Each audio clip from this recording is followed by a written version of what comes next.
Hi, I'm Scott Walston, President and Senior Fellow at the Technology Policy Institute. On March 17, 2017, TPI hosted a discussion on competition policy in the global economy. The panel focused on what many see as the declining global influence of U.S. antitrust policy, the implications of this decline, and what, if anything, we should do about it. The U.S. has the oldest and arguably best developed antitrust system in the world. It launched in the late 1800s and was vigorously embraced by trustbuster Teddy Roosevelt to combat companies like Standard Oil and U.S. Steel. This long history, which includes a rich interdisciplinary literature on antitrust theory and practice, combined with the fact that most other antitrust authorities around the globe are less than 20 years old, suggests that the U.S. should be leading the way towards a harmonized global approach to antitrust. Yet, increasingly, the U.S. is abandoning its leadership role.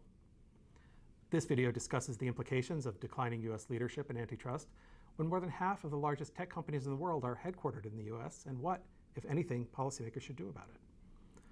Bill Kovacic, director of the Competition Law Center at George Washington University and former FTC chairman, offered this summary of recent changes in the competition policy ecosystem. About 130 systems globally, 100 of those roughly have been created since 1990. There's no other area of public policy in which so many nations within such a short period of time have adopted new regimes of this kind. Some of the older regimes and newer regimes, in a sense, have subordinated the United States to a following rather than a leading role in setting international norms in competition law. Susan Creighton, partner and co-chair of the antitrust practice at Wilson Sonsini, Goodrich, and Rosati, provided context for the significance of the recent explosion in competition systems. When I was in law school, actually, there were so few jurisdictions that had antitrust laws that my transnational law professor used antitrust as his example of a unique American law that nobody else in the world followed. She goes on to note that behind a facade of comparable antitrust language, different countries have different views on issues, including on practices that we generally believe now to be good for consumers.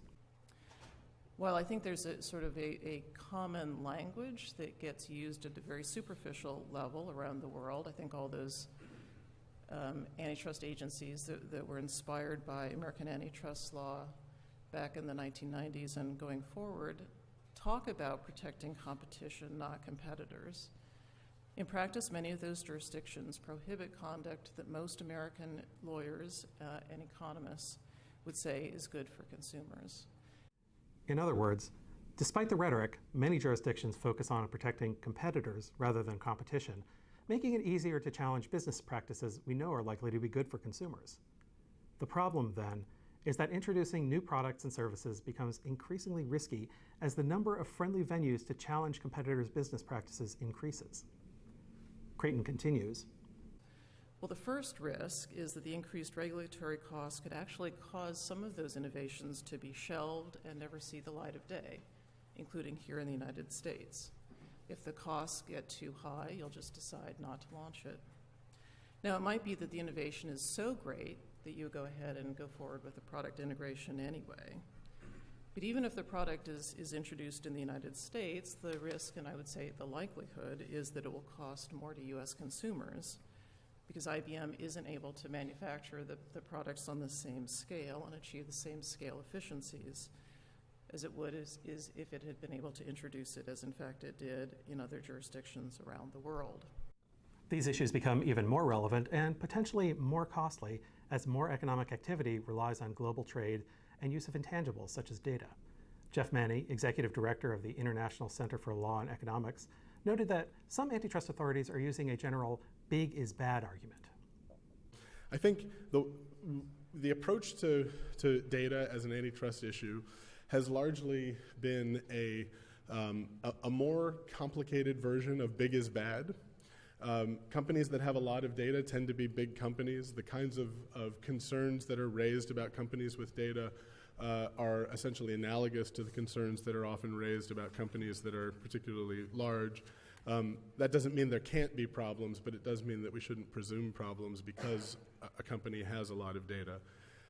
Larry White, professor of economics at NYU, notes that the U.S. has been considering issues like this for many decades. The issue of big data again, take the long view. This is just another version of the kind of arguments you heard 30 and 40 years ago that companies with major brands had an inherent advantage over smaller companies, over entrants, and what were we going to do about companies that had established brands that had invested a lot in building up their brand name reputation. To some extent, big data, feels like the same kind of issue. We worked past it. I expect we will work past it again. Platforms, it's just all about vertical relationships again, and we've been dealing with that for about 40 years. Unfortunately, it's often not in the interest of antitrust authorities to simply refer to that body of knowledge because they get no credit for doing so. Often, antitrust agencies' effectiveness appears to be judged based on how many cases they bring, but this creates the wrong incentives. I worry when I hear the word enforcement because I think too many people associate the word enforcement with bringing lawsuits.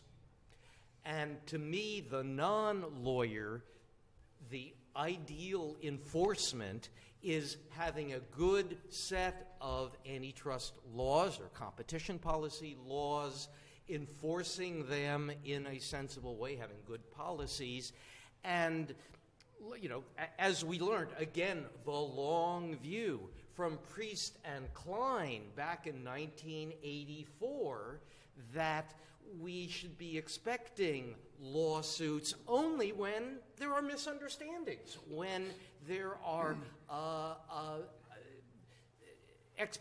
unrealistic expectations, unduly favorable expectations as to your own side's prevailing in a dispute. So we understand some of the causes of the decline of U.S. leadership in antitrust and the costly consequences to innovation and consumers. The question then becomes, what can we do about it? Creighton argues that, generally speaking, U.S. antitrust agencies need to be confident about their institutional knowledge.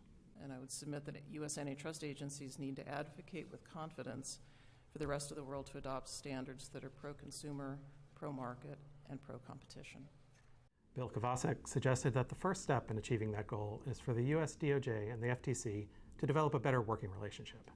Most generally is to try to do something that's not really been attained in the history of the U.S. competition policy system, and that is to develop a coherent, common program between the Department of Justice Antitrust Division and the Federal Trade Commission, where instead of a reluctant collaboration, you have a genuine, full-spirited cooperation in which the two institutions see themselves as they are, being part of a joint venture, not a reluctant joint venture, but a full-throated, supportive effort to develop a common policy. Creighton noted two additional ways in which U.S. agencies could increase their influence internationally. The first is to conduct research. And just, I guess, a couple of ideas. One is empirical studies. So there's a shocking lack of empirical research, including in this country, on an awful lot of pressing economic questions. So, you know, sort of I think famously in the Ligon case, there were like 30 economists who submitted briefs, but the only empirical work that anybody could cite on a case before the Supreme Court were two small studies by FTC economists. I think you know, there can be an outsized effect. Second, other government agencies should weigh in on cases in which they have relevant expertise.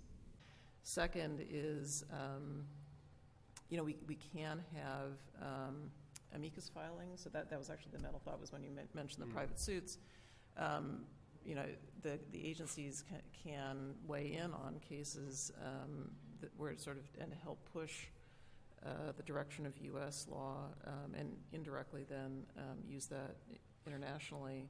Guidelines, and then finally closing statements. I was the bureau director at the FTC in a case involving kind of a rare circumstance. Genzyme Novozyme is one of the few cases involving true innovations markets. Chairman Miras issued a 25-page closing statement, kind of carefully going through why he concluded in that case not to unwind a merger, and people are still citing it, you know, sort of 15 years later. You don't need to do that. Kovacic offered a third suggestion for government agencies. Engage with their competition counterparts in other countries. Relationships built and sustained within the international competition framework will be the foundation for U.S. influence. In today's interconnected world, a global approach to antitrust is inevitable. If the U.S. is to regain some of its influence in competition policy, Kovacic argues that the way forward is clear. So, to have a chance in being part of the larger international conversation, to be influential, will change the way in which we do business, so that we have a truly collaborative effort between the two agencies, defining what they mean to do, defining how they mean to do it, and with a specific commitment as part of a larger program to invest in the development of relationships that make it possible for one's voice to be heard. Thank you. Again, this video summarizes the views presented during the panel discussion and are not necessarily ours. We link to the full discussion in the description below. Thanks for watching.